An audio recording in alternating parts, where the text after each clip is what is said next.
মন্ত্রীরা সব কোথায় গেল, এমপিরা সব কোথায় গেল, কোথায় কাদের কাকা? ওদের সারা দেশটা এখন লাগে ফাঁকা ফাঁকা। পালাবো না, পালাবো না, পালাবো না, যাই না তাদের দেখা। ওদের সারা দেশটা এখন লাগে ফাঁকা ফাঁকা। আইনে মন্ত্রী আটকে গেল আইনেরই ফাঁকে, দাড়ি সারা দরবেশটারে ভণ্ড ভণ্ড লাগে। দাড়ি কেটে নৌকা চড়ে পালাছে, ওরা জীবন দিছে তা নৌকা ছাড়েনি। কথা কোন ঠিক না? রাগ করতেছেন আপনারা?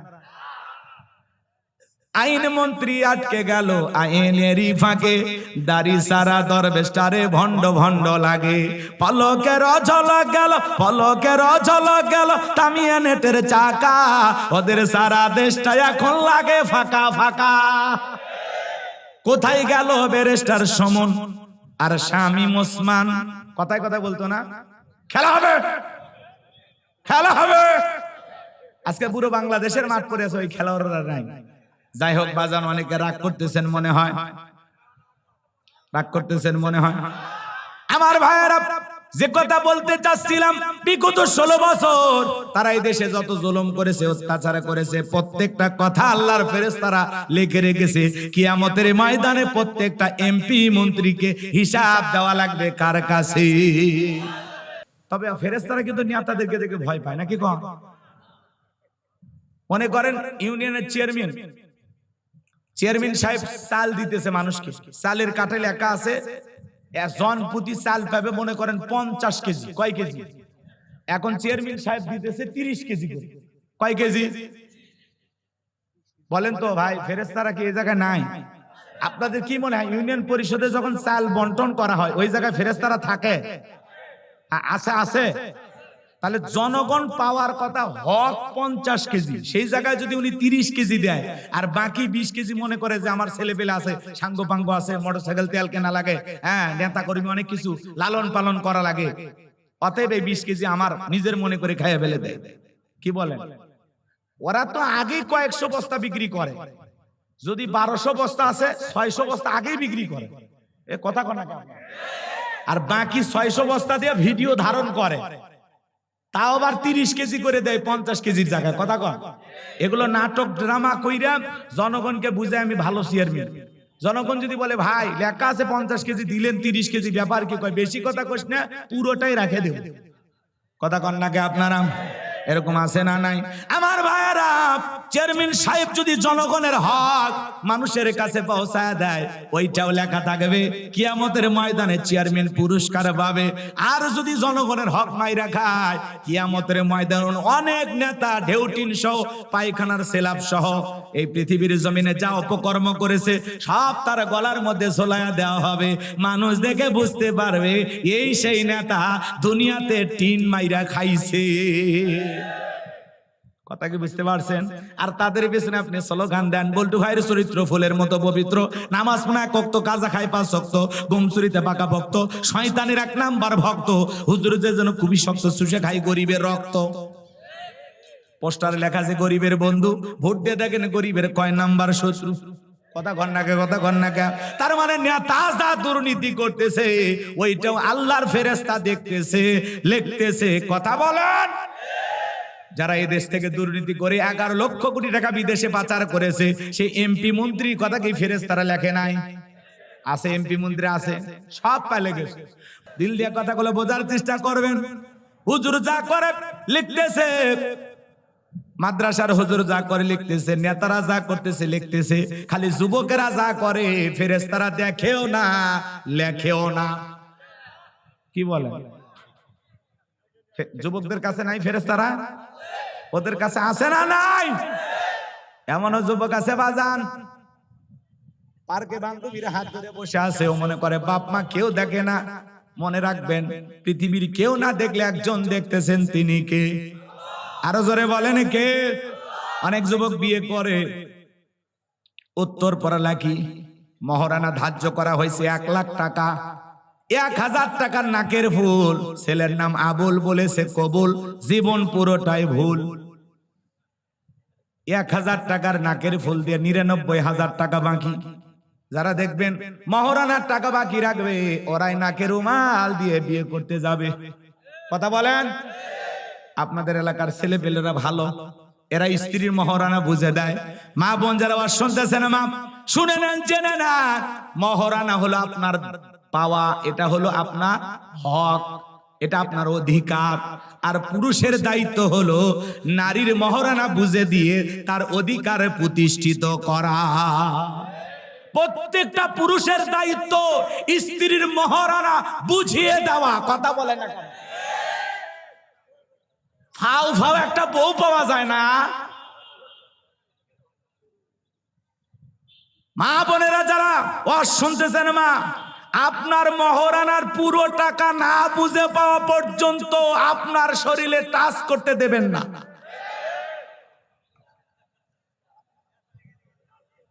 রাগ করতেছেন? শোনেন, যুবক বিয়ে করছে, বিয়ে করে বাসর ঘরে ঢুকছে, বউ খাটের উপরে বসে আছে, ছেলে সোফার উপরে বসে আছে। স্ত্রী বলতেছে, কি গো কাছে আসবা না? বলে না, হুজুর বলেছে। কি বলেছে? স্ত্রীর মহারানা পরিশোধ না করে স্ত্রীকে স্পর্শ করা যাবে না। তখন বলতেছে, তোর টাকা নাই তোমার কাছে? আরে টাকা থাকলে কি জায়গায় বসে থাকি? হুজুর কি বলেছে?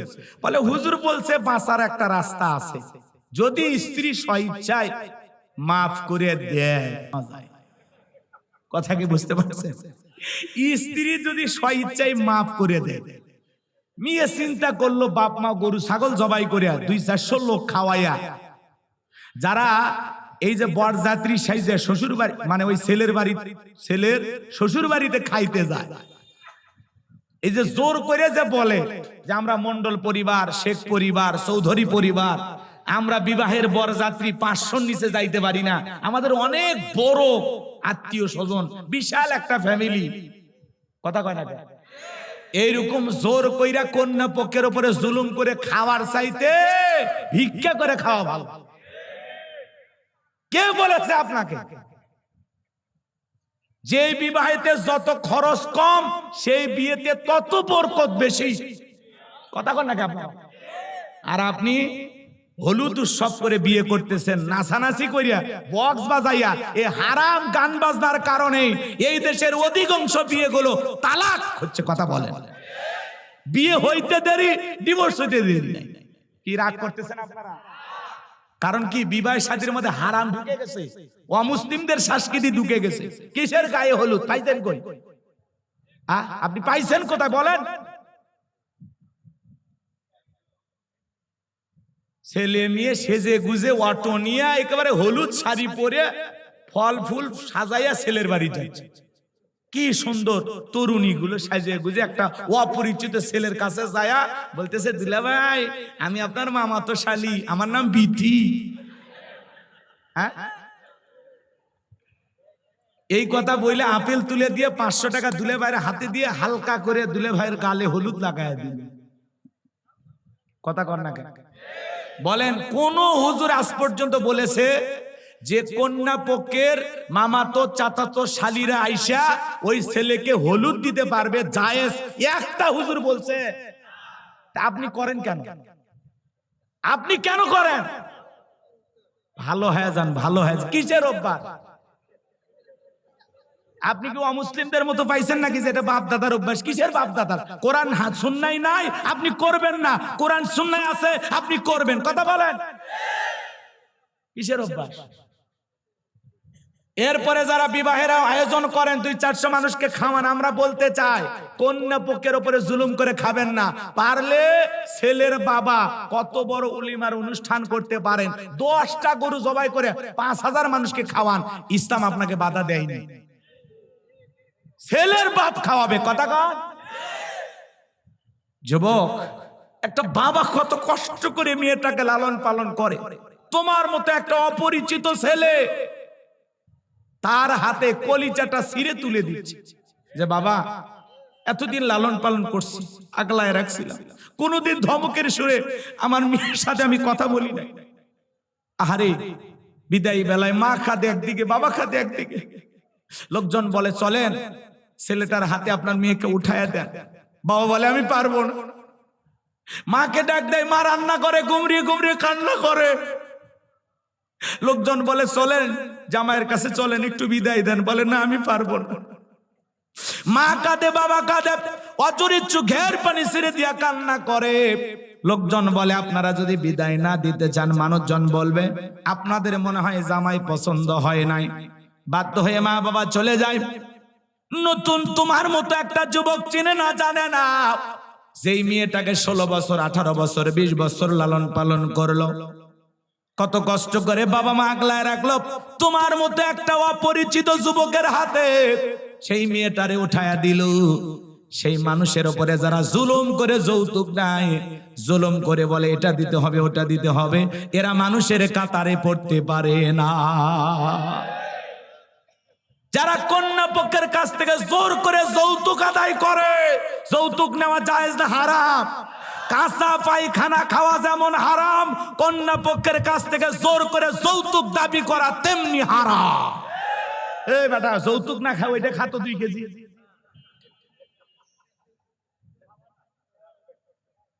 যারা যৌতুকের টাকা নিয়েছেন শ্বশুর বাড়ি ফেরত দিয়ে আসবেন।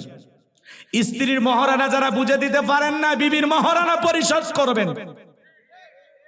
বাঁচতে চাইলে আমলগুলো করবেন। কষ্ট হচ্ছে আপনাদের? মেয়ে কি চিন্তা করতেছে, আরে স্বামী যদি কাছে না আসে, ও 7-8 টাকা দিয়ে কি করবো? ও পরিস্থিতির শিকার হয়ে, আচ্ছা বলেন তো, একটা মানুষ এক দেখায় 99,000 টাকা মাফ করতে পারে? আবার মেয়ে মানুষ, এটাও বিশ্বাস করা লাগবে। মেয়ে মানুষ এত টাকা মাফ করতে পারে? একটা মেয়ে মানুষের জায়গায় যদি বিল হয় 1212 টাকা, কি বলেন, ওই 12 টাকা ছাড়বেন। আমি কয়েকদিন আগে এক জায়গা কিনছি, বুঝতে পারছেন? যাই হোক, বলবো না, জায়গার মালিক হলো মহিলা। কথা কি বুঝতে পারছেন? সামান্য যে দরদাম হয়েছে, যা হয়েছে ওই অনুযায়ী টাকা দেওয়া হয়েছে। এরপরে উনি কোনো এক জায়গায় সন্দেহ পোষণ করে বলতেছেন ওইটা মনে আমার একটু মিল হওয়ার কথা। সামান্য ধরেন 20-25 হাজার টাকার একটা ঝামেলা, কিন্তু আমি ওনার সাথে যেটা ওয়াদা হয়েছে সেটাই দিয়েছি। কেন জানি উনি ভুলে গেছে, ভুলে যায়, বলতেছে না না না, আমাকে এটা মিল করে দেওয়া লাগবে, মিল করে দেওয়া লাগবে। কি করবেন? রাগ করতেছেন আপনারা? এইরকম এই সামান্য টাকা, অথচ তার হাতে ধরেন 10 লাখ 20 লাখ টাকা আপনি দিলেন, কিন্তু ওই যে অতিরিক্ত 5-10 হাজার টাকা ওইটাই চাইতেছে, বলে ওইটা আগে দেখে। কথা কি বলছে? এর নাম হলো কি? মেয়ে মানুষ। রাগ করতেছেন নাকি? কোন কারণে বিবির কাছ থেকে 2-4 হাজার টাকা ধার করবেন, 12,000 টাকা শোধ করবেন, তাও ধার শোধ হবে।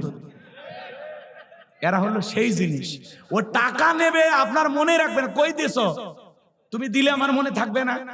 কথা কন নাকি আপনারা? এর নাম কি? মেয়ে মানুষ। রাগ করতেছেন মনে হয়? মেয়ে চিন্তা করলো, স্বামী যদি কাছে না আসে, টাকা দিয়ে কি করব?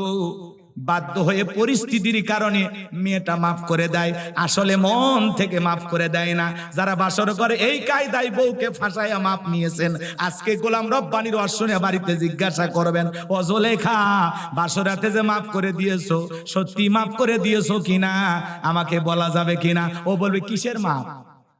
কে মাফ করছে তোমার? কথা ঘন্টা কে?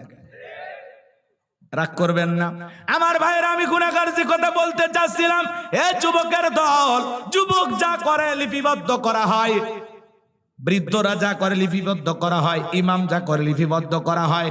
এই দুনিয়ার মানুষ যে যা করতেছে বাজান, প্রত্যেকটা মানুষের কৃতকর্মগুলো রেকর্ড করা হচ্ছে। যেখানে যা করতেছেন দিনের আলোতে রাতের আধারে গোপনে প্রকাশ্যে, ক্ষেত খামারে ব্যবসা বাণিজ্যে বৈশা যে যা করতেছেন, খাদ্যে ভেজাল দিতেছেন, ওজনে কম দিতেছেন, সুদ খাইছেন, ঘুষ খাইতেছেন, হারাম উপার্জন করতেছেন, যা যা করতেছেন বাজান, প্রত্যেকটা কৃতকর্মের হিসাব একদিন দিতে হবে। কার কাছে? এই জন্য আল্লাহ রাব্বুল আলামিন বলেন, কুল্লু নাফসিম বিমা কাসাবাত রহিনা। আল্লাহু আকবার। প্রত্যেকটা মানুষ তার নিষ্কৃত কর্মের কাছে আবদ্ধ। এরপরে আল্লাহ রাব্বুল আলামিন বলেন, ইল্লা আসহাবাল ইয়ামিন, ডান পাশে যারা থাকবে তারা থাকবে নিরাপদ। সুবহানাল্লাহ বলেন। ডানপন্থী যারা তারা হবে নিরাপদ। আল্লাহ রাব্বুল আলামিন বলেন অকুনতুম আজওয়াজান সালাসা ফা আসহাবুল মাইমানাতি মা আসহাবুল মাইমানা ওয়া আসহাবুল মাশআমাতি মা আসহাবুল মাশআমা ওয়াস-সাবিকুনাস সাবিকুন উলাইকাল মুকাররাবুন। সূরা ওয়াকিয়ার ভিতরে আল্লাহ পাক জানিয়ে দিলেন কিয়ামতের ময়দানে মানুষকে আল্লাহ রাব্বুল আলামিন তিন শ্রেণীতে ভাগ করবেন। এর মধ্যে যারা ডান পাশে থাকবে তারা হলো নিরাপদ। ডানপন্থী যারা তারা যাবে কোথায়? আল্লাহ রাব্বুল আলামিন বলেন ফি জান্নাতি ইয়াতাসাআলুন। ডান পাশে যারা কিয়ামতের ময়দানে স্থান লাভ করবে তারা জান্নাতের বাগানে প্রবেশ করবে। বলুন সুবহানাল্লাহ। ফি জান্নাতি ইয়াতাসাআলুন। যারা জান্নাতের বাগানে প্রবেশ করবে, জান্নাতের বাগানে প্রবেশ করার পরে একে অপরকে জিজ্ঞাসাবাদ করবে, পরস্পরে আলাপ আলোচনা হবে। বলেন না সুবহানাল্লাহ। একজন জান্নাতি আর একজন জান্নাতীকে জিজ্ঞাসা করবে, পরস্পরে আলাপ আলোচনা হবে। সুবহানাল্লাহ বলবেন না? মনে করেন আজকের মাহফিলের সভাপতি ডাক্তার এম.এ. করিম প্রধান দুলু, দোয়া করলাম আল্লাহ আজকের মাহফিলে যিনি সভাপতি, আল্লাহ দয়া করে আপনি যদি তাকে জান্নাত দেন, ও আল্লাহ ওই একই জান্নাতে আমি গোলাম রব্বানীকে কবুল করে নেবেন। জোরে বলেন আমিন। আল্লাহ আমাদের সবাইকে একই জান্নাতে কবুল করে নেন। জোরে বলেন আমিন। আর একটু জোরে বলুন আমিন। আল্লাহ যদি এই দোয়ার বদলতে ওনাকে জান্নাত দেয়, যদি আল্লাহ ওনাকে জান্নাত দেয়, আবার ওই একই জান্নাতে আমাকেও আল্লাহ থাকার ব্যবস্থা করে, তাহলে একে অপরের সাথে দেখা হবে, সাক্ষাৎ হবে। উনি আমাকে দেখে চিনতে পারবে। এই আপনি আমাদের গাইবান্ধার ছেলে না গোলাম রব্বানী? জি জি, ওই যে আপনি তো ওই যে কালিকাটোবা মাহফিলে সভাপতি ছিলেন। জি জি জি, আসেন আসেন হুজুর, দেখেন আহারে কত হাজার বছর কেটে গেল, কবরের জিন্দেগি চলে গেল, হ্যাঁ মিজান ফুলসিরাত চলে গেল, কিয়ামতের কঠিন দিন পার হয়ে গেল।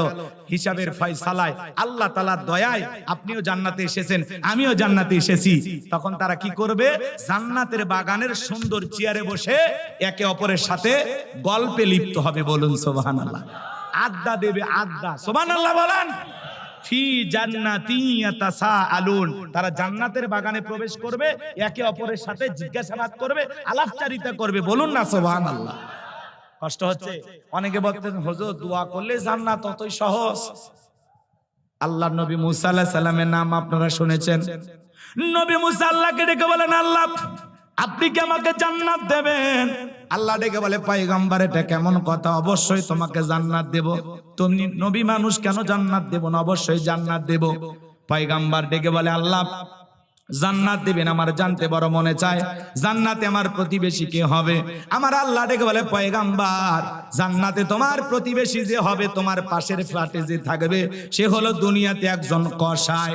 পয়গম্বর ডেকে বলে আল্লাহ দুনিয়াতে এত মানুষ থাকতে কসাই কেন আমার সাথে জান্নাতে যাবে? আমার আল্লাহ ডেকে বলে পয়গম্বর কেন যাবে? সব যদি আমি বলে দেই তোমার কি কোনো দায়িত্ব নাই? যাও অমুক বাজারে চলে যাও, তুমি নিজেই যা দেখো আমি আল্লাহ কেন কসাইকে জান্নাত দেব। এইবার পয়গম্বর চলে গেলেন সেই বাজারে। কসাই এবার গোশত বিক্রি করার পরে সুন্দর কিছু গোশত টোকলার ভিতরে না বাড়ির পথে রওনা করেছেন। মুসা নবীর কাছে যায় বলে আজকে যদি আমি আপনার বাড়ির মেহমান হই আপনার কি কোনো আপত্তি আছে? কসাই ডেকে বলে আলহামদুলিল্লাহ, আপনার মতো মানুষ মেহমান হলে আমার তো সৌভাগ্যবান ব্যক্তি আমি। চলেন আমার সঙ্গে বাসায় চলেন। এইবার পয়গম্বর কসাইয়ের বাড়িতে চলে গেলেন। কসাই সুন্দর করে রান্না বান্না করলেন। লম্বা কিছু আলোচনা আছে বাজার, লম্বা করার সুযোগ হবে না। সুন্দর করে রান্না করার পরে বাটির ভিতরে গোশত দিয়া জনম দুঃখিনী মার মুখে তুলে খাওয়াইতেছে। মা চোখে দেখতে পারে না। জনম দুঃখিনী মা সন্তান খাবার তুলে খাওয়াইলেন। এরপরে জনম দুঃখিনী মা খাওয়ার শেষে হাত তুলে বলে আল্লাহ আমার ছেলেটা আমাকে এত মহাব্বত করে, এত ভালোবাসে, নিজের হাতে আমারে তুলে তুলে খাওয়ায়। ও আল্লাহ যে ছেলে আমি মার এত সেবা করে, আমি আমার সন্তানের জন্য দোয়া করি এই জামানার মুসা নবী যেই জান্নাতে থাকবে আমার ছেলেটাকেও তুমি ওই একই জান্নাতে কবুল করে নিও। মা দোয়া করতেছে জামানার মুসা নবীর সাথে যেন আল্লাহ জান্নাতে কবুল করে নেয়। এইবার কসাই যখন মুসা নবীর কাছে চলে আসলেন, ডেকে বলে, ও কসাই, একজন মহিলার কণ্ঠের আওয়াজ আমি শুনতে পাইলাম, কে হয় তোমার বলো। বলে, ওটা তোমার জনম দুঃখিনী মা, প্রতিদিন দোয়া করে আল্লাহর কাছে জামানার নবী মুসার সাথে যেন আল্লাহ আমাকে একই জান্নাতে কবুল করে। আপনি বলেন, কই জামানার নবী মুসা আর কই আমার মতো সামান্য কসাই, আল্লাহকে এই দোয়া কখনো কবুল করতে পারে? আল্লাহর পয়গাম্বর মুসা ডেকে বলে, কসাই, আল্লাহ তাআলা তোমার মায়ের দোয়া কবুল করেছেন। আল্লাহ তাআলা আমাকে জানিয়ে দিয়েছেন আমি যেই জান্নাতে থাকবো ওই একই জান্নাতে আল্লাহ তাআলা তোমার মায়ের দোয়ার কারণে তোমাকেও কবুল করেছেন। বলুন সুবহানাল্লাহ। মায়ের দোয়ার কারণে একটা কসাই যদি পয়গাম্বর মুসা আলাইহিস সালামের সাথে জান্নাতে যেতে পারে, ও গাইবান্দার গোবিন্দাগঞ্জের মুসলমানেরা বলেন তো, সেই মায়ের দোয়া নিয়ে আমরাও জান্নাতে যেতে পারবো কিনা? পারবো কিনা বলেন? তাহলে সেই মায়ের দোয়া নেওয়ার দরকার আছে না নাই? এজন্য আল্লাহ রাব্বুল আলামিন বলেন, অকদা রাব্বুকা আল্লা তা'বুদু ইল্লা ইয়্যাহু ওয়া বিল ওয়ালিদাইনি ইহসানা। আল্লাহ বলে, আমার ইবাদত করো, আমার গোলামি করো, আমার ইবাদতের সাথে কাউকে শরীক করো না। আমার ইবাদতের পরে তোমাদের দায়িত্ব হলো মাতা পিতার খেদমত করা, তাদের সাথে উত্তম আচরণ করা, ভালো ব্যবহার করা। সন্তান হিসাবে বুকে হাত দেখে বলতে পারবেন আমাদের মা বাবার সাথে আমাদের সম্পর্ক ভালো না খারাপ? কথা বলে না, খুব বেশি ভালো না। অধিকাংশ পরিবারে মা বাবা নির্যাতন জুলুমের শিকার, মনের কষ্টের কথা বৃদ্ধ মা বাবা কারো কাছে বলতে পারে না। আজকে যদি প্রত্যেকটা পরিবারে মা বাবা ভালো থাকতো, তাহলে এই দেশে বৃদ্ধাশ্রম গড়ে উঠতো না। কথা বলেন। যে সন্তানগুলো মা বাবাকে বৃদ্ধাশ্রমে পাঠাইছে, কি মনে করছেন ও নিজের ভাগ্যে জান্নাতটাকে হারিয়ে ফেলেছে? নিজের ভাগ্য থেকে জান্নাতটাকে আলাদা করে দিয়েছে। মা বাবার ওয়াজ করলে অনেকের কষ্ট হয়, খারাপ লাগে। আজকে আপনি আপনার মা বাবার সাথে যে ভালো আচরণ করবেন, আপনার সন্তানও ঠিক আপনার সাথে ওই ভালো আচরণ করবে। আপনি যদি আপনার মা বাবাকে কষ্ট দেন, ব্যথা দেন, আপনার সন্তানও আপনাকে কষ্ট দেবে। আপনি কেন বোঝেন না? এক শিক্ষিত লোকের গল্প পড়েছিলাম, অনেক সম্পদ, কিন্তু বাবাকে রাখছে স্টোররুমে। বাড়িতে অনেক খাবার, তেহেরি নিহেরি বিরিয়ানি রোস্ট ভিআইপি খানা। দেখবেন এই সমাজের মানুষ জোড়া তালি দেওয়া বন্ধুকে দাওয়াত দিয়ে খাওয়ায়, হাজার হাজার টাকা বাজার কইরা পাশের বাড়ির মায়ের পেটের আপন ছোট ভাই, তার বাড়িতে এক প্লেট ভালো খাবার যায় না। আপনি মুসলমান দাবি করেন নিজেকে, বাড়িতে এসে জোড়া তালি দাও বন্ধু বান্ধব খাইয়া যায়, আর পাশে মা বাবা তাদের ঘরে এক বাটি গোস্ত যায় না। এরকম সন্তান আছে না নাই? তো ভাঙ্গা কিছু খাবার, এটো খাবার ভাঙ্গা একটা প্লেটে দিয়া সন্তানকে বলতেছে এটা তোমার দাদুকে দিয়া সব। এখনকার বাচ্চারা তো বোঝেনি কম্পিউটার। কথা বললেন না কেন?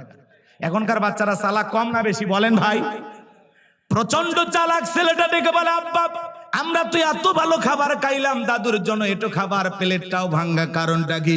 বলে তোর দাদুর বয়স হয়ে গেছে, এত ভালো খাবার তার পেটে সহ্য হবে না, যা প্লেটে যা দিয়েছি তাই তোর দাদুকে দিয়ে আয়।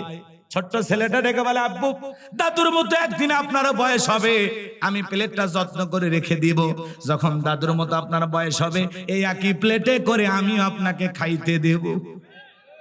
শিক্ষিত মানুষ বিবেকের দরজা খুলে গেছে, ভাঙ্গা প্লেটের খাবার ফেলে দিলেন, সন্তানকে বুকের সঙ্গে জড়ায় নিয়ে বলে, বাবা কলেজ বিশ্ববিদ্যালয় যা শিখতে পারি না আজকে তোর কাছে তাই শিখলাম। সন্তানটাকে বুকে জড়ায় নিয়ে বলে, বাবা তোর কারণে আমার জীবনের একটা ভুল দূর হয়ে গেল। এইবার বৃদ্ধ বাবাকে নিয়ে চলে গেলেন বিল্ডিং এর উপরে, সুন্দর করে বাবারে গোসল করা দিলেন। বাবারে গোসল করানোর পরে কি হয়েছে বাবা?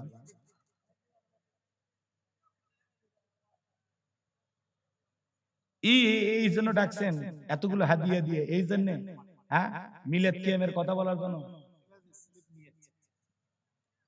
হ্যাঁ এগুলো বড় বড় হুজুর দেশে আছে, এগুলো দলাদলির মধ্যে আমি নাই।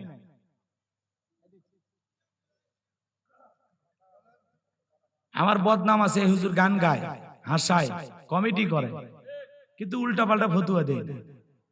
কি বলেন? জাতি বিশৃঙ্খলা এমন কথা বলি না।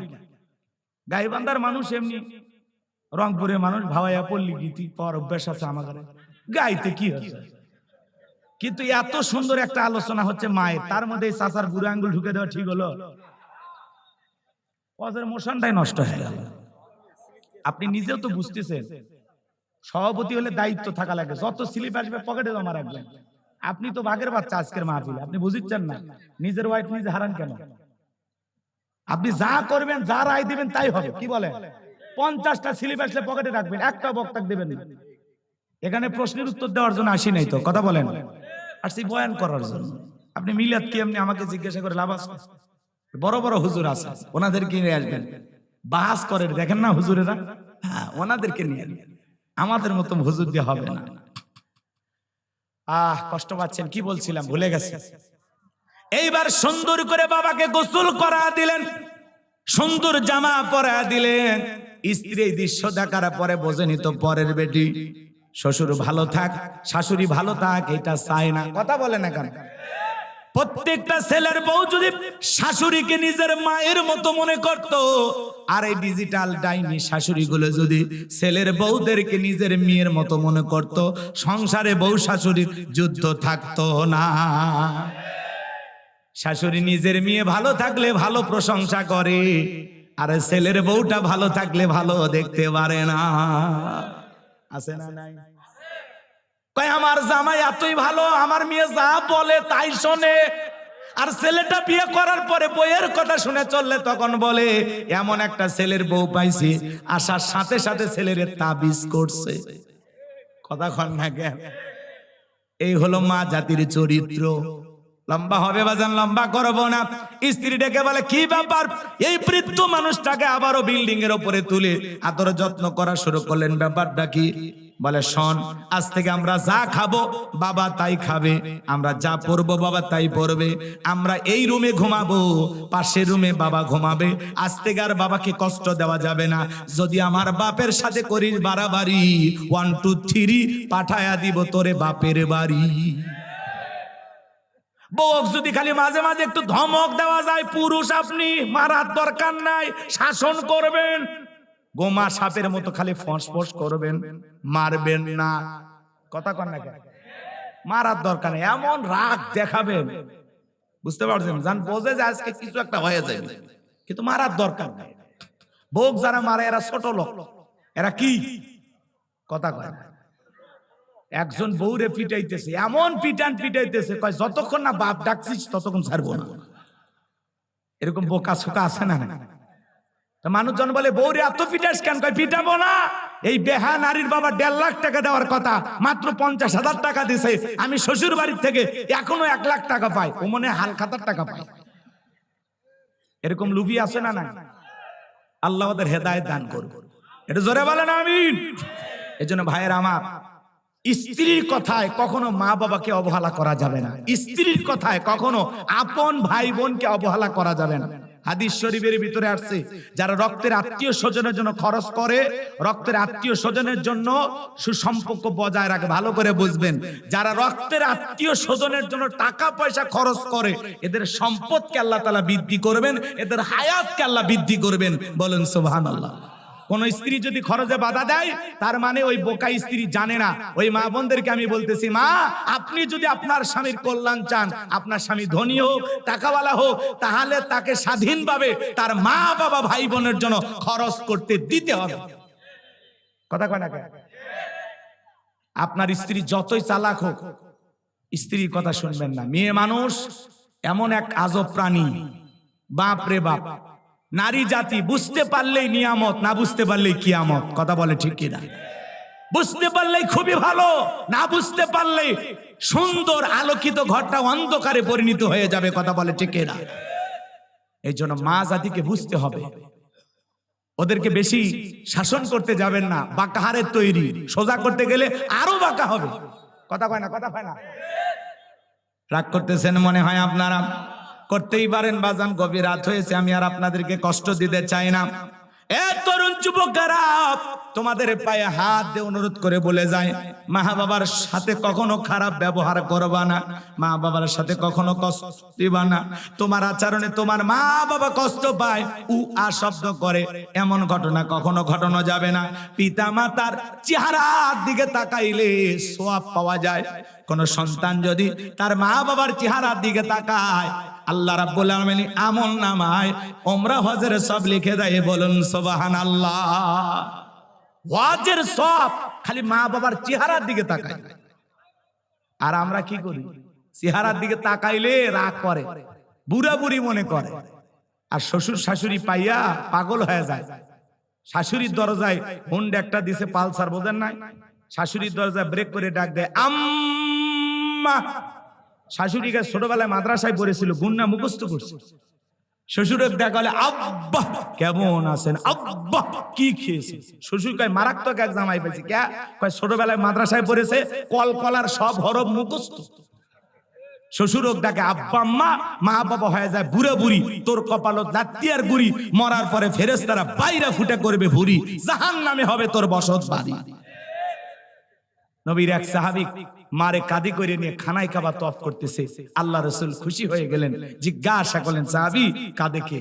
সাহাবী বলেন হুজুর আমার মা। নবী ডেকে বলে সাহাবী বড় ভালো কাজ করতেছো, মায়ের সেবা করার কিসমত আমার হয় নাই, তুমি বড় ভালো কাজ করতেছো। সাহাবী ডেকে বলে হুজুর আমি যে আমার মাকে নিয়ে খানায় কাবা তওয়াফ করতেছি, আমি কি আমার মায়ের হক আদায় করতে পেরেছি? আল্লাহর পয়গম্বর ডেকে বলে আমার সাহাবী শোনো, আল্লাহ যদি কিয়ামত পর্যন্ত তোমাকে হায়াত দেয়, আর তুমি যদি তোমার মাকে কাঁধে করে নিয়ে এইভাবে খানায় কাবা তওয়াফ করো, তোমার মা তোমাকে জন্ম দেওয়ার সময় প্রসবের যাতনায় আ শব্দ করেছিল, ওই একটা আ শব্দের হক দুনিয়ার কোন সন্তান আদায় করতে পারবে না। বলুন আল্লাহু আকবার। এজন্য বিশ্বনবী বলেছেন হুমা জান্নাতুকা ওয়া নারুকা, তোমার পিতা মাতাই তোমার বেহেশত, তোমার পিতা মাতাই তোমার দোজখ। পিতা মাতা খুশি, আরশের মালিক আল্লাহ খুশি। পিতা মাতা বেজার, আরশের মালিক আল্লাহ বেজার। এ যুবক, ইনকামে যদি বরকত চাও, দাম্পত্য জীবনে যদি ভালো থাকতে চাও, মা বাবার দোয়া ছাড়া ভালো থাকা যাবে না। আমি হুজুর দোয়া করলে কবুল হইতেও পারে, নাও হইতে পারে, কিন্তু তোমার মা তোমার বাবা তোমার জন্য যদি দোয়া করে, বন্দুকের গুলি মিস হবে রে যুবক, তোমার মা বাবার দোয়া মিস হবে না। তোমার মা বাবা দোয়া করতে দেরি, আসমানের মালিক আল্লাহর কাছে সেই দোয়া পৌঁছাইতে দেরি করবে না। বলুন সুবহানাল্লাহ। এই জন্য মা বাবাকে অবহেলা করা যাবে না। সন্তানকে নিঃস্বার্থ ভালোবাসা দেয় শুধু মা বাবা, পৃথিবীতে সবাই ভালোবাসে স্বার্থের কারণে। আর এই দুইটা মানুষ সন্তানকে ভালোভাবে নিঃস্বার্থ ভাবে, তার নাম হলো মা আর বাবা। এই জন্য যুবক তোমাদের পায়ে হাত দিয়ে অনুরোধ করে বলে যায়, মা বাবার মনে কষ্ট দেওয়া যাবে না। কোন কোন যুবক পিতা মাতার খেদমত করি, তাদের মুখে হাসি ফোটায়া তাদের দোয়া নিয়ে জান্নাতে যেতে চান, দুইটা হাত তুলে আল্লাহকে দেখা। আল্লাহ আমাদের সবাইকে পিতা মাতার খেদমতকারী সন্তান হিসেবে কবুল করুন। একটু জোরে বলুন না আমিন। আপনি আপনার মা বাবাকে ভালো রাখবেন, ভালো খাওয়াবেন, আপনার সন্তানও আপনাকে ভালো রাখবে, ভালো খাওয়াবে। আর মনে কষ্ট দেবেন না, তাদেরকে বোঝা মনে করবেন না। পিতা মাতা বৃদ্ধ বয়সে পাইছেন, এটা আল্লাহর অনেক বড় নিয়ামত। কথা বলে না কেন? অনেক বড় নিয়ামত, বোঝা মনে করবেন না, অনেক বড় নিয়ামত। অনেক কথা বলা যায়, সময় নাই, এজন্য আপনাদেরকে আর কষ্ট দিতে চাচ্ছি না। বিরক্ত হচ্ছেন আমার কথায়? তাহলে মা বাবার সাথে ভালো আচরণ করবেন তো ইনশাআল্লাহ? করবেন তো ইনশাআল্লাহ? আল্লাহ কবুল করুন, জোরে বলুন আমিন। হে যুবক, মা বাবার মনে কষ্ট দেওয়া যাবে? মায়ের মনে কষ্ট দেওয়া যাবে? একটা মা কত কষ্ট করে সন্তানের জন্য, নিজে না খায়া সন্তানের মুখে খাবার তুলে দেয়। কি দরদি মা! রক্তে ভাসিয়া যাতনাই কাঁদিয়া আনলে মাগো আমায় এই দুনিয়ায়, তোমার ঋণ আমি কি দিয়ে শোধাই মাগো, তোমার ঋণ আমি কি দিয়ে শোধাই। দেখেছি পৃথিবীতে প্রথম মায়ের মুখ, পেয়েছি ভালোবাসায় পূর্ণ মায়ের বুক। বলতে পারি না কথা, মা বোঝে আমার ব্যথা, বলতে পারি না কথা, মা বোঝে আমার ব্যথা। তাই তো রেখেছো মা বুকেতে জড়াই, তোমার ঋণ আমি কি দিয়ে শোধাই, তোমার ঋণ আমি কি দিয়ে শোধাই। কখনো গভীর রাতে উঠলে আমি কেঁদে, বুকে মা শক্ত করে রাখতো আমায় বেঁধে। তোমার এই দুধের দাম কে দেবে প্রতিদান, এই দুনিয়ায় মাগো আজ মেলে নাই।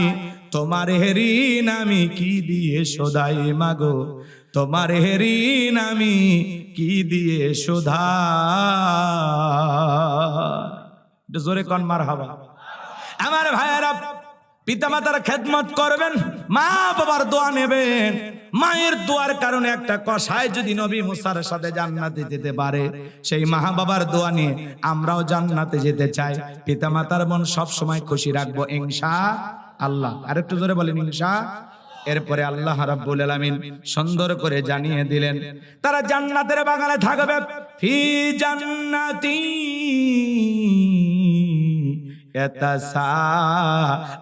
ইয়াতাসাআলুন। তারা জান্নাতের বাগানে প্রবেশ করার পরে একে অপরের সাথে আলাপচারিতা করবে, গল্প করবে, একে অপরকে জিজ্ঞাসাবাদ করবে। আলাপ আলোচনা করতে করতে হঠাৎ করে তাদের দৃষ্টি চলে যাবে নিচের দিকে। তাকায় দেখবি নিচের দিকে দাউ দাউ করে জাহান্নামের ভয়ঙ্কর আগুন জ্বলতেছে। তাকায় দেখবি ওখানে অনেক মানুষকে পরিচিত পরিচিত লাগে। এই জান্নাতীরা তখন ওই জাহান্নামীদেরকে প্রশ্ন করবে, আনিল মুজরিমিন। অপরাধী সম্পর্কে তারা জিজ্ঞাসা করে বলবে, মা সালাকাকুম ফি সাকর। কোন অপরাধে এই সাকর নামক জাহান্নামের আগুনে জ্বলতেছো? দুনিয়ার জীবনে কি এমন অপরাধ করেছো যে অপরাধের কারণে তোমরা এই সাকর নামক জাহান্নামের আগুনে জ্বলতেছো? আনিল মুজরিমিন, অপরাধী সম্পর্কে জিজ্ঞাসা করা হবে, মা সালাকাকুম ফি সাকর। কোন অপরাধে এই সাকর নামক জাহান্নামে আসছো? এটা একটা জাহান্নামের নাম। কথা কয় না কা? সাকর, লাজা, হুতমা, হাবিয়া, এগুলো কিসের নাম? সাইর, এগুলো কিসের নাম? সাকর, এটা হলো জাহান্নামের নাম।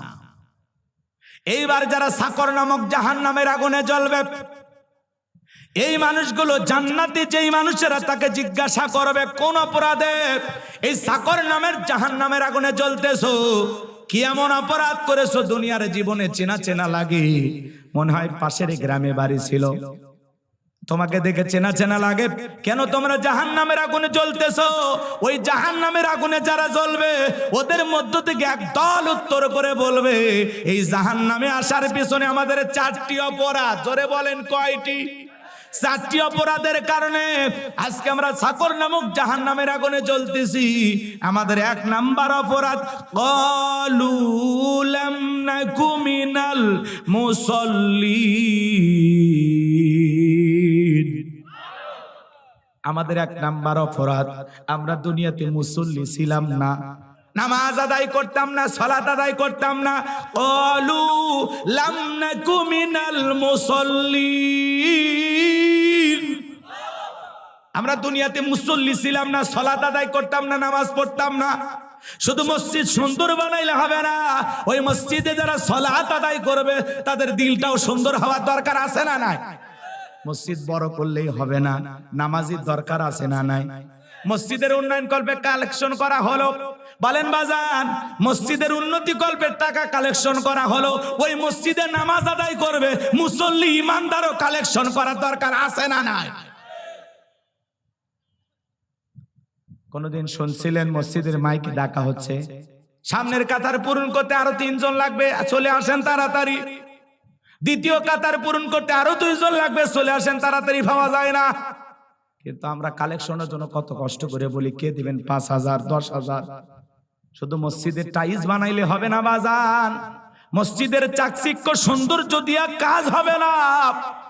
ওখানে যারা নামাজ আদায় করবে, মসজিদের গেটে লেখা রাখবেন আত-তাকওয়া জামে মসজিদ, ওইখানে যারা নামাজ আদায় করবে তাদের অন্তরে তাকওয়ার আয়না আগে বসাইতে হবে। অন্তরে তাকওয়া থাকা লাগবে। এত রাতে তুলে দিয়েছেন, কি ওয়াজ করব? আমি যে কথাগুলো বলতেছি কোরআন হাদিসের বাইরে না ভিতরে? আমি বললাম না, সময় দিলে গুছিয়ে কথা বলা যায়, সময় দেবেন না আলোচনা হবে না। মনে হবে রে হুজুরের ওয়াজ নেটে শুনছিলাম, কি সুন্দর, আজকে এরকম কেন হলো? তুলে দিছেন 11টায় 12টায়, ওইটা আর মনে নাই। 10টায় উঠাবেন, 12টায় প্রোগ্রাম শেষ, গভীর রাত পর্যন্ত প্রোগ্রাম করলাম, ফজরের নামাজ যদি কাজা হয়, বলেন এই মাহফিল কোনো কাজে আসবে? বলেন লাভ হবে? আজকের মাহফিল থেকে যদি 4-5 জন মানুষ ফজরে নতুন মুসল্লি বৃদ্ধি পায়, মাহফিলকে কবুল করবেন কে? তাহলে যারা জাহান্নামের আগুনে দাউ দাউ করে চলতেছে, জাহান্নামের আগুনে চেহারাটা পুরো কয়লা হয়ে গেছে, এই সমস্ত মানুষ বলতেছে ক্বালু লাম নাকু মিনাল মুসাল্লিন, দুনিয়াতে সালাত আদায় করতাম না, আমি নামাজ পড়তাম না, এই জন্যই জাহান্নামের আগুনে জ্বলতেছি। তাহলে নামাজ না পড়লে জাহান্নামের আগুনে জ্বলতেছে, তাহলে নামাজি হয়ে জান্নাতের বাগানে বসতে চান কারা কারা? একটু হাত তোলেন তো দেখি। আল্লাহ আমাদের সবাইকে 5 ওয়াক্ত নামাজি বানায় দেন। জোরে বলেন আমিন। আর একটু জোরে বলুন আমিন।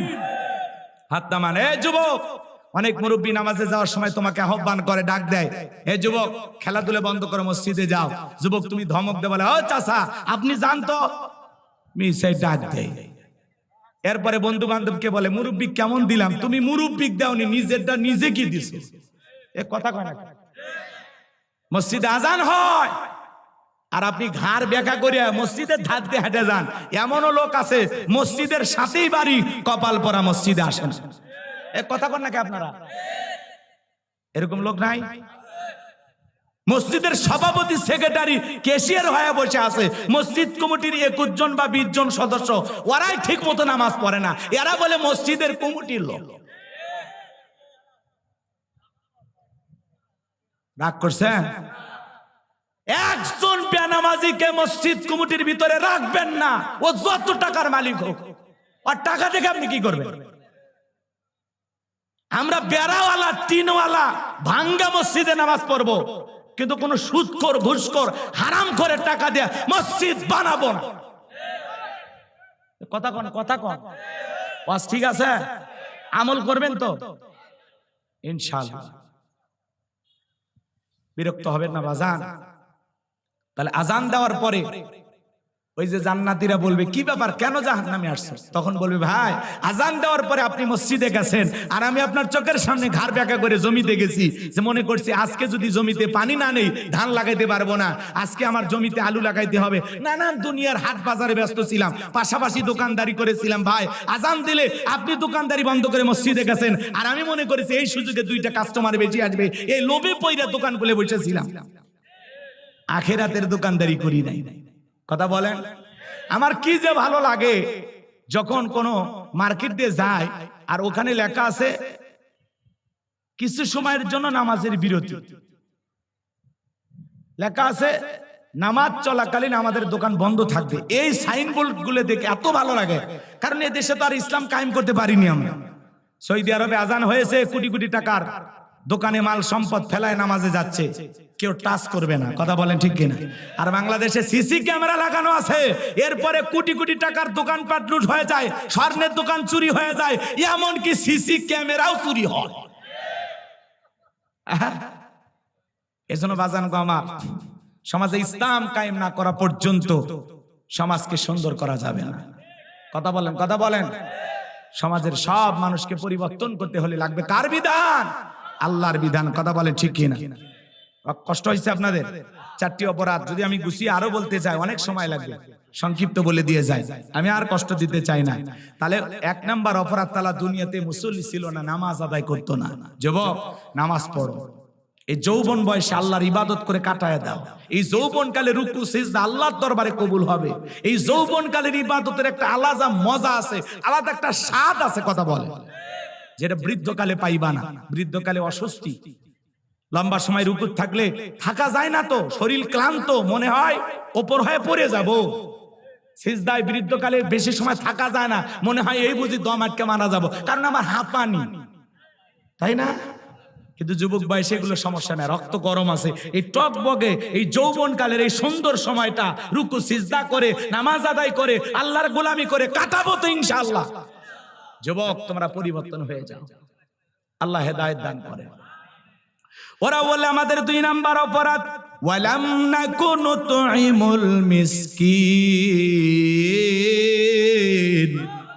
ওরা বলবে এই সাকর নামক জাহান্নামের আগুনে আসার পিছনে আমাদের 2 নাম্বার অপরাধ, আমরা দুনিয়াতে মিসকিনদের খাবার দিতাম না, অভাবগ্রস্ত দুঃখী মানুষের খোঁজ খবর নিতাম না, নিজে খাইলেই বাপের নাম।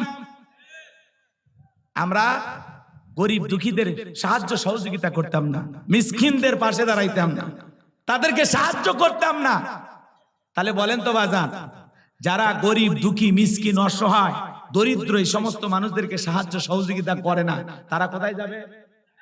আপনি ধনী, আপনাকে আল্লাহ সম্পদ দিয়েছে, আপনার সম্পদের মধ্যে গরিবের হক আছে না নাই? জোরে বলেন আছে না নাই?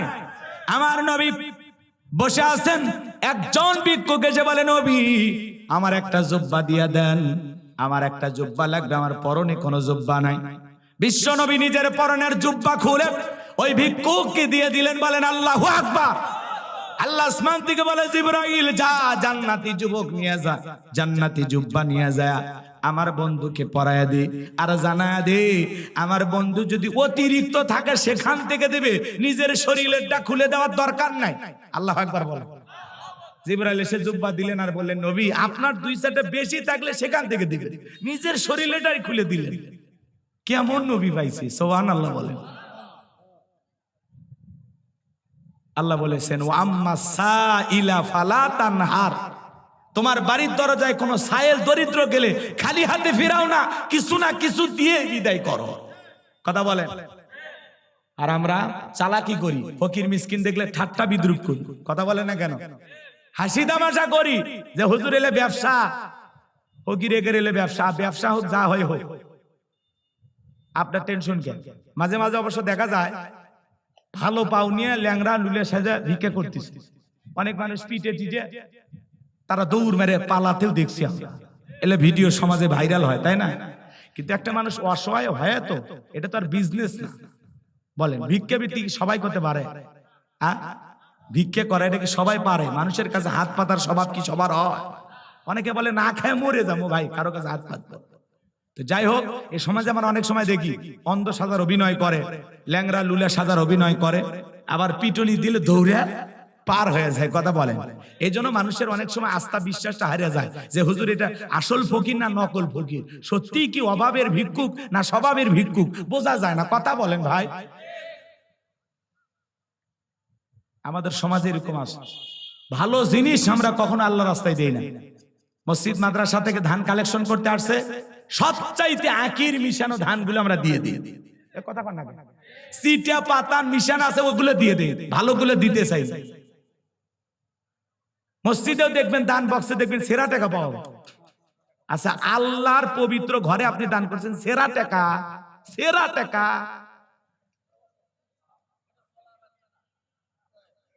এগুলো করবেন না, মনটাকে পরিষ্কার রাখবেন, যাকে দেবেন দিল থেকে দেবেন। পারবো তো ইনশাআল্লাহ? তাহলে রাস্তাঘাটে ভিক্ষুক থেকে অবহেলা করা যাবে না। আমাদের পাশে আমাদের ইউনিয়ন একটা হাট আছে, আমি নাম বলবো না, আজ থেকে বহু বছর আগের কথা। আমি বাজারে গেছি, বাজার করতে কয়েকজন ভিক্ষুক আসছে ভিক্ষা চাইছে। ওই দোকানদার বলতেছে বাকিতে লিখে রাখ, পরের বাজারে দেবে, মানে পরের হাটের দিনে দিবে। আচ্ছা, ভিক্ষাও কোনোদিন বাকি হয়? এটা একটা তামাশা না? মজা করে, মানে ভিক্ষুকদের সাথে কি করে? মজা করে। আমাদের দেশের ফকিরেরা খুব চালাক, কথা কি বুঝতে পারছেন? ঢাকা শহরে এক ভিক্ষুক ভিক্ষা করে, বিল্ডিং তো সব বড় বড় বিল্ডিং, কেউ নিচে নামে না, ভিক্ষা দেয় না, কলিং বেল চাপ দেয়। 3 তলা থেকে একজন বলতেছে, ভাই কে? কয় ভাই আমি জরুরি কিছু কথা আছে, নামেন। তখন বলছে কি বলবেন বলেন? কয় না আপনি নিচে নামেন, আপনার নিচে নামার পরে বলবো। যেই নিচে নামছে তখন বলতেছে, ভাই ঢাকা শহরে ভিক্ষা করি, সবাই যেহেতু ভিআইপি, অনেক বাসায় কলিং বেল চাপ দিয়ে উপর থেকে না করে দেয়। ভিক্ষুক হলে আমার একটা ইজ্জত আছে, কত আর মানুষের দাঁড়ে দাঁড়ে ঘুরি আর অপমান হই। এই জন্য চিন্তা করছি আপনি নিচে ডাকছেন, আপনি মন খারাপ করবেন না, আমি একটু ভিক্ষুক, আমাকে কিছু দিয়ে আপনি বিদায় করেন। তখন বলে, যাই বেটা আগে বলবি না, ওপরতলা থেকে বলে দিলাম। বলে ভাই বহু জায়গায় এইভাবেই চলতেছে, সবাই খালি নাই বলে বিদায় দেয়, এজন্য আপনাকে একটু ডাকলাম। আমি ভিক্ষুক হলে আর চিল্লাচিল্লি করবো না, আমার একটা সম্মান আছে, আপনি আমার ভিক্ষা দেন। তখন বলছে ঠিক আছে, তোর যেহেতু সম্মান আছে আমারও তো আছে, নিচে কেমনি ভিক্ষে দে, ওপরে চল। এইবার 3 থালায় নিয়ে যা বলতেছে, শোন ভিক্ষুক হয়ে যা, তোর যদি একটা সম্মান থাকে, আমি এই শহরে ভাড়া থেকে আমার একটা সম্মান আছে। তো ভাই আমি খুব সমস্যায় আছি, আপাতত কোনো খুঁজছে টাকা আমার কাছে নাই, আল্লাহর হস্তে মাফ করে দিস। ভিক্ষুক তখন বলতেছে, আরে ভাই এই কথা তো নিচতলায় বললেই হইতো, 3 তলায় উঠাইলেন কেন? কইছে, এই বেটা আমি নিচতলায় মাপ চাবো কেন? আমি 3 তলায় থাকি, 3 তলায় মাপ চাইলেন। ফকিরও যেরকম চালাক, যারা ভিক্ষুক দিবে, ভিক্ষুককে ভিক্ষা দিবে, এরাও চালাক হয়ে গেছে। কথা কর ঠিক? সেনা কিন্তু কেউ কম নাই। রাগ করতেছেন আপনারা? তো বাজান, আপনি সম্পদ আছে, সেখান থেকে কিছু গরিব দুঃখী মিসকিনদেরকে দিয়ে দেবেন। ক্ষুধার্ত ব্যক্তিদের মুখে খাবার তুলে দেবেন। শীতের দিন অসহায় মানুষ, কম্বল কেনার ক্ষমতা নাই, 10টা কম্বল কিনে দিয়ে দেন। কত মানুষ ফোসফাতে রেল স্টেশনে শুয়ে আছে, দেন না 10টা কম্বল দেন। পারবো তো ইনশাআল্লাহ? বলেন পারবো তো ইনশাআল্লাহ? ওরা তখন বলবে আমাদের 3 নাম্বার অপরাধ, ওয়া কুন্না নাখুদু মাআল খাইদিন। ওরা বলবে আমাদের 3 নাম্বার অপরাধ, আমরা সমালোচনা করতাম। কি করতাম? সমালোচনা করা, বোঝেন না? এক জায়গায় বসে বলে অমুক খারাপ, তমুক খারাপ, এ ভালো না, সে ভালো না। মনে হয় গীবত কমিটির সভাপতি বসে গেছে। এরকম লোক আছে না? চায়ের কাপে বসলে ঝড় তুলে ফেলে দেয়, অমুকের বউ কি করছে, মেয়ে কি করছে, কোন হুজুর কি করছে। বাপ রে বাপ, চায়ের কাপে ঝড় তুলে ফেলে দিছে। এই মুরব্বী চাচা, এই যুবক যারা সমালোচনা করো, শোনো, মৃত ভাইয়ের গোস্ত খাওয়াকে কি আপনি পছন্দ করেন? এটা কই কেউ খাইতে চায়? তাহলে আপনি গীবত করতেছেন, সমালোচনা করতেছেন, তার মানে কি? কি খাইতেছেন? কি খাইতেছেন আপনি? কেন সমালোচনা করবেন? আরে ভাই, মানুষের সমালোচনা কেন করব? আমার নিজের জীবনের যত ত্রুটি, যত অপরাধ, আমার যত সমস্যা, আমি তো নিজের টেনশনে ভালো মতো ঘুমাইতে পারি না, আমি অন্যকে নিয়ে সমালোচনা করব কখন? আমার ভাইয়েরা, এই জন্য যেখানে সেখানে বসে সমালোচনা করবেন না। ইমামের পিছনে নামাজ আদায় করে, ইমামের পিছনে সমালোচনা করে, বক্তার আসনে বক্তার পিছনে দাঁড়ায় সমালোচনা করে, আছে না নাই? এ বাজান, সমালোচনা করা যাবে না। ওয়া কুন্না নাখুদু মাআল খাইদিন। যারা সমালোচনাকারী, এরাও যাবে সাকর নামক জাহান্নামে। ওরা বলবে আমরা সমালোচনা করে মজা নিতাম, ইসলামের বিরুদ্ধে, আলেমদের বিরুদ্ধে সমালোচনা হইতো, ওই জায়গায় বসে বসে আমরা মজা নিতাম। যারা সমালোচনাকারী, এরাও যাবে জাহান্নামে। এটা হলো ওদের 3 নাম্বার অপরাধ। ওদের 4 নাম্বার অপরাধ, ওয়া কুন্না নুকাযযিবু বিয়াউমিদ্দিন। ওদের 4 নাম্বার অপরাধ, আমরা কর্মফল দিবসকে অস্বীকার করতাম, পরকাল দিবসকে অস্বীকার করতাম, বিচার দিবসকে অস্বীকার করতাম। মালিক ইয়াউমিদ্দিন, শেষ বিচার দিবসের মালিক আল্লাহ। বিচারের ফয়সালা, কেউ জান্নাতে যাবে, কেউ জাহান্নামে যাবে। কঠিন কিয়ামতের এই ভয়ঙ্কর দিনটাকেই তারা অস্বীকার করত, কর্মফল দিবসকে অস্বীকার করত। ওরা বলতো মরার পরে এলে আর টেনশন। কথা কন না? কিছু মানুষ বলে না, এই মরার পরে আবার কিসের হিসাব নিকাশ, যা হয় হবি দেখে নেওয়া হবে। মানে পরকাল সম্পর্কে তার বিন্দু পরিমাণে ধারণা নাই, অনীহা। পরকাল সম্পর্কে ঠাট্টা বিদ্রুপ করে, হাসি তামাশা করে, রং ঢং করে চলে। ও মনে করে মরার পরে যা হয় একটা হবি। মানে মরার পরে আর ধারণা যে ফেরেশতার সাথে নাকত ঘুষি মেরে চলবে। ঘুষি মারার শক্তি আর থাকবি ভাই? এজন্য আল্লাহ বলেন, ওয়া কুন্না নুকাযযিবু বিয়াউমিদ্দিন। তারা বলবে আমরা কর্মফল দিবসকে অস্বীকার করতাম। এই যে পরকাল নামক একটা দিবস আছে, এই পুরোটা আমরা অস্বীকার করতাম। পরকালের ব্যাপারে আমরা ছিলাম উদাসীন। আমরা ভাবি নাই যে ফয়সালায় জান্নাত জাহান্নাম হবে, এটা আমরা কখনো ভাবিই নাই। কথা কি বুঝতে পারছেন? তাহলে যারা আখিরাতের ব্যাপারে উদাসীন, কর্মফল, বিচারের ফয়সালায় জান্নাত জাহান্নাম হবে, এই ব্যাপারে যারা উদাসীন, এরা থাকবে সাকর নামক জাহান্নামে। 4টি অপরাধ। 1 নাম্বার, আমরা মুসল্লি ছিলাম না, ক্বালু লাম নাকু মিনাল মুসল্লিন, আমরা মুসল্লি ছিলাম না। 2 নাম্বার কি বললাম? কথা বল, ওয়ালাম নাকুনু তুইমুল মিসকিন, আমরা মিসকিনদের সাহায্য সহযোগিতা করতাম না, দুঃখী মানুষের খোঁজ খবর নিতাম না, অভাব অনাটনে তাদের পাশে দাঁড়াইতাম না। 3 নাম্বার, ওয়া কুন্না নাখুদু মাল খাইদিন, আমরা সমালোচনায় ব্যস্ত নিতাম। আমাদের স্বভাব মানুষের সমালোচনা করা, নিজের সমালোচনার ব্যাপারে আমরা সতর্ক, অন্যের সমালোচনা নিয়ে আমরা ব্যস্ত। কথা বলেন। আমার জীবনের মূল্যবান সময় কেটে যায় অনেক মানুষের সমালোচনা করে। নিজের আত্মসমালোচনা করবেন, নিজের জীবনের ত্রুটি তালাশ করবেন। আমার জীবনের ভুল আমি ধরবো, মানুষের ভুল ধরে লাভ নাই। অমুক খারাপ, তুমুক খারাপ, আমি তো হিসাব করে দেখি এই জমিনের সবচাইতে বেশি খারাপ আমি নিজে। কথা বলেন, কথা বলেন। নিজেকে ছোট মনে করবেন, নিজের আত্মসমালোচনা করবেন, নিজের আত্মশুদ্ধির জন্য কাজ করবেন, নিজের সংশোধনের জন্য কাজ করবেন। পারবো তো ইনশাআল্লাহ? 4 নাম্বার, আমরা পরকাল দিবসকে অস্বীকার করতাম, কর্মফল দিবসকে অস্বীকার করতাম। এই জন্য তারা সাকর নামক জাহান্নামে যাবে। আল্লাহ পাক সূরা মুদ্দাসির থেকে যতটুকু আলোচনা হয়েছে, বক্তা শ্রোতা উভয়কে আমল করে জান্নাতে যাওয়ার মতো জিন্দেগি গড়ার তৌফিক দান করুন। ওয়া আখিরি দাওয়ানা আনিল হামদুলিল্লাহি রাব্বিল আলামিন। আসসালামু আলাইকুম ওয়া রাহমাতুল্লাহি ওয়া বারাকাতুহু।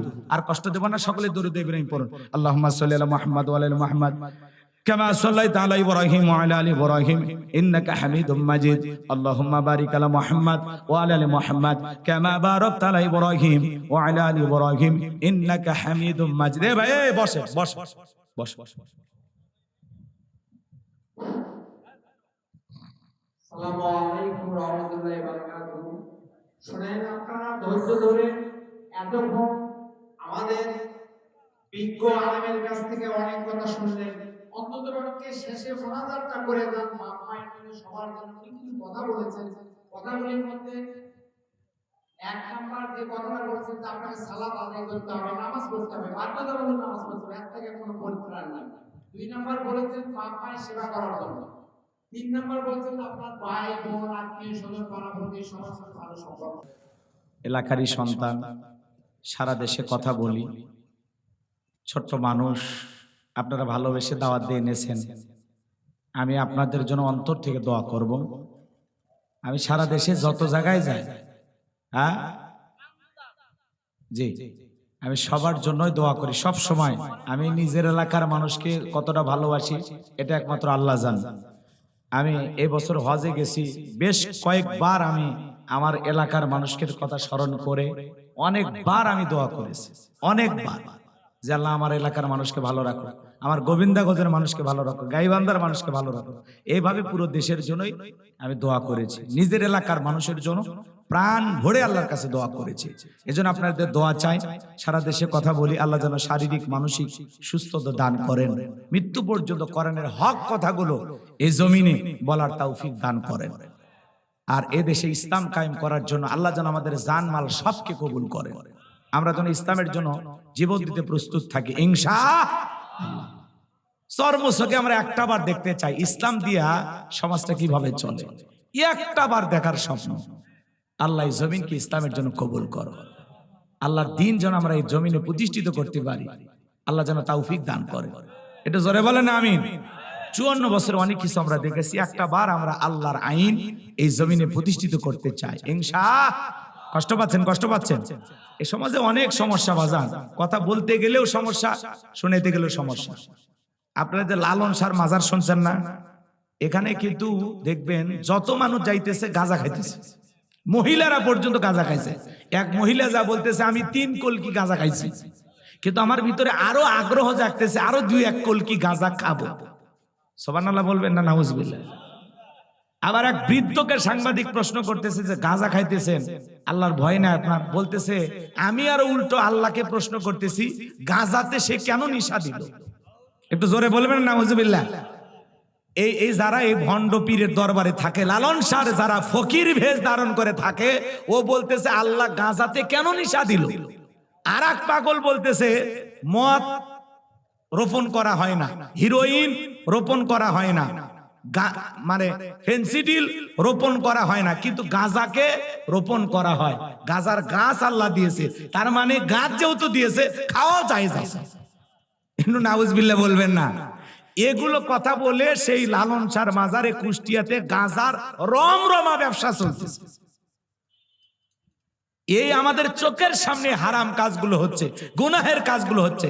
আজকে মাজারগুলোকে গাঁজা খাওয়ার নিরাপদ আশ্রয় বানায় ফেলছি আমরা। কথা বলেন ঠিক না? তো আল্লাহ যেন আমাদের হেদায়েতের পথে কবুল করেন। এটা জোরে বলেন আমিন।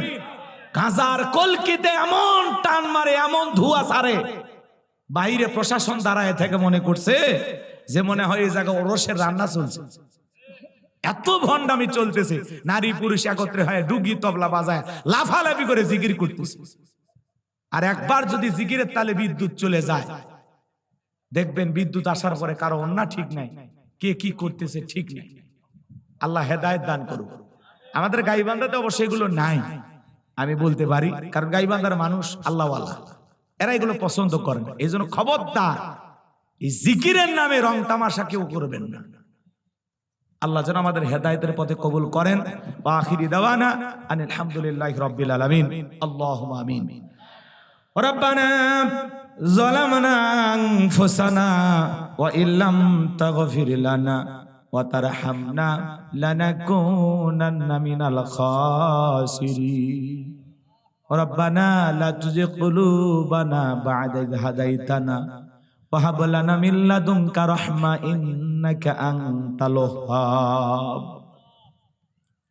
দয়াময় আল্লাহ, রাত্রি 1টা পার হয়ে গেছে, গভীর নিশীতে দুনিয়ার অফিস আদালতের দরজা বন্ধ, তোমার রহমতের দরজা এখন খোলা। তাহাজ্জুদের নামাজের সময় তোমার কতিপয় কিছু আতর আর মুহাব্বত ভালোবাসার বান্দা বান্দীদের সঙ্গে নিয়া আমি গুনাহগার তোমার গোলাম দুখানা করে হাত বাড়িয়েছি। আল্লাহ সূরা মুদ্দাসির থেকে বর্তমান প্রেক্ষাপটকে সামনে রেখে বিভিন্ন দিক উদাহরণ দিয়ে তোমার গোলামদের সামনে সংক্ষিপ্ত কিছু তাফসীর করার চেষ্টা করেছি। যতটুকু আলোচনা করেছি আল্লাহ বক্তা শ্রোতা সবাইকে কথাগুলোর উপরে আমল করার তৌফিক দিয়ে দেয় রব্বুল আলামিন। আমরা যারা হাত তুলে ধরেছি, অনেকের মা নাই বাবা নাই, ইয়েতিম বানায় কবরে চলে গেছে। জনম দুঃখিনী মায়ের কথাকে ভোলা যায়, আদরের আব্বার কথাকে ভোলা যায়। যে মা 10 মাস 10 দিন গর্ভে ঠাই দিয়েছে, প্রসবের যাতনা সহ্য করেছে, 2-2.5 বছর বুকের দুধ পান করাইছে, ওই জনম দুঃখিনী মা যাদের মারা গেছে, মায়ের কবরটা জান্নাতের বাগান বানায়া দেন। যে আদরের বাবা মাথার ঘাম পায়ে ফেলে রিক্সা চালায়া, ভ্যান চালায়া, কৃষি খেতে কাজ কইরা, চাকরি কইরা, ব্যবসা বাণিজ্য কইরা, নিজের শরীরে রক্তকে পানি বানায়া, নিজে সেরা জামা পইরা সন্তানের শরীরে ভালো পোশাক পরাইয়া দিল। যেই বাবা নিজেরা খায়া দুনিয়ার জমিনে আমাদের জন্য জায়গা জমি সম্পদ রেখে গেল, আজকে সেই বাবা বাচ্চারে পুকুর পারে ঘুমায়। এমন সন্তান আছে বছরে একদিন বাবার কবরের পাশে দাঁড়ায় দোয়াও করে না। ও মালিক, ওই মা গারা বাবা গারা এতিম সন্তান যারা হাত তুলে ধরেছে, তাদের চোখের পানি জমিনের পর আগে তাদের মা বাবাকে আপনি মাফ করে দেন। রব্বির হামহুমা কামা রাব্বায়ানি সগীরা, ওয়া রব্বির হামহুমা কামা রাব্বায়ানি সগীরা। মালিক, পিতা মাতা যাদের বেঁচে আছে হায়াত বাড়ায়া দাও, পিতা মাতার খেদমত করে তাদের মুখে হাসি ফোটায় জান্নাত অর্জন করার তৌফিক দিয়া দাও। আত্মীয় স্বজন পাড়া প্রতিবেশী যারা কবরে চলে গেছে, আল্লাহ তাদেরকে মাফ করে দেন। এই গোবিন্দাগঞ্জে গাইবান্ধায় যত মানুষ মাটির নিচে শায়িত, সবাইকে আপনি মাফ করে দেন। আল্লাহ তামাম পৃথিবীর মুসলিম উম্মাহকে হেফাজত করো, ফিলিস্তিনের মুসলমানদের বিজয় দাও, বাংলাদেশের মসজিদ মাদ্রাসা কবুল করো, হকের ওলামা ইকরামদের কবুল করো, এই জমিনকে আল্লাহ ইসলামের জন্য কবুল করে নাও।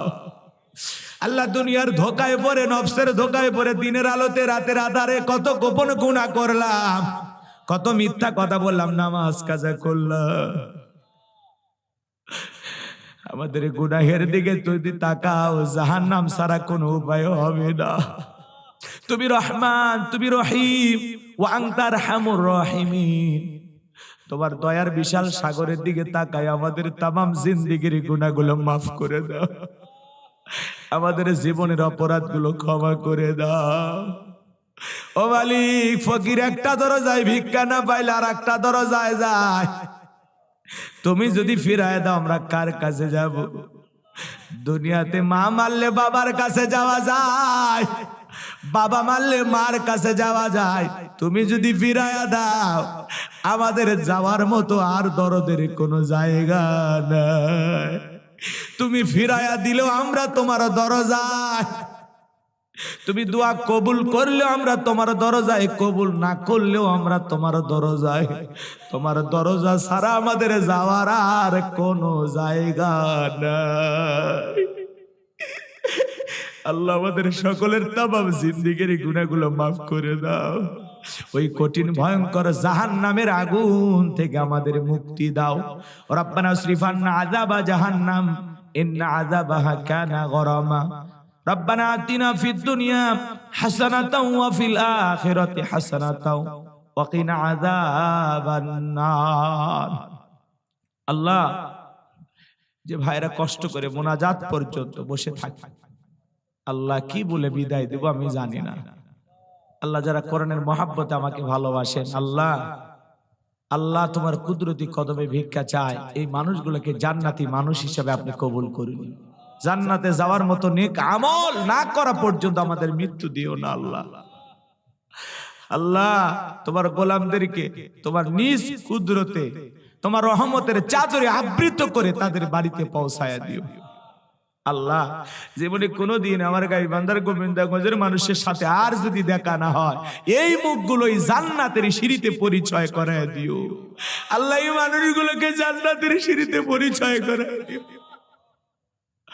আল্লাহ, তোমার বাইতুল্লাহ বারবার যাওয়ার সুযোগ করে দিও। রাসূলের রওজার পাশে দাঁড়িয়ে আবার সালাম দেওয়ার সুযোগ করে দিও। আমাদের সবাইকে সোনার মক্কা মদিনায় যাওয়ার তৌফিক দিও। আল্লাহ, আজকের মাহফিলে তোমার ঘর মসজিদের জন্য নগদে বাকিতে যারা যেভাবে টাকা পয়সা দান করেছে, ইট বালু রড সিমেন্ট, আল্লাহ সকলের দানগুলো কবুল আর মঞ্জুর করে নাও।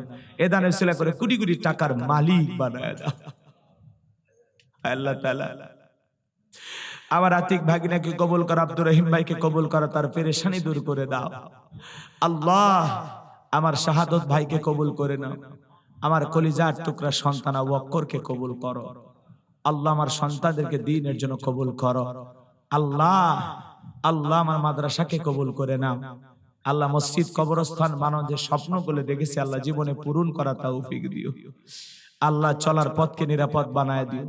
কোরআনের কথা বলার জন্য যে ইলম যে যোগ্যতা দরকার আল্লাহ তোমার কাছে ভিক্ষা চাই, দিয়ে দাও। আল্লাহ, শারীরিক মানসিক সুস্থতা দান করো। আল্লাহ, এই কণ্ঠকে তুমি আল্লাহ হেফাজত করো। আল্লাহ, এই জবান দিয়ে যেন হক কথা বলতে পারি।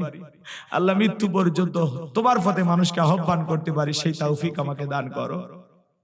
সুবহান রাব্বিকা রাব্বিল ইজ্জাতি আম্মা ইয়াসিফুন ওয়া সালামুন আলাল মুরসালিন আলহামদুলিল্লাহি রাব্বিল আলামিন।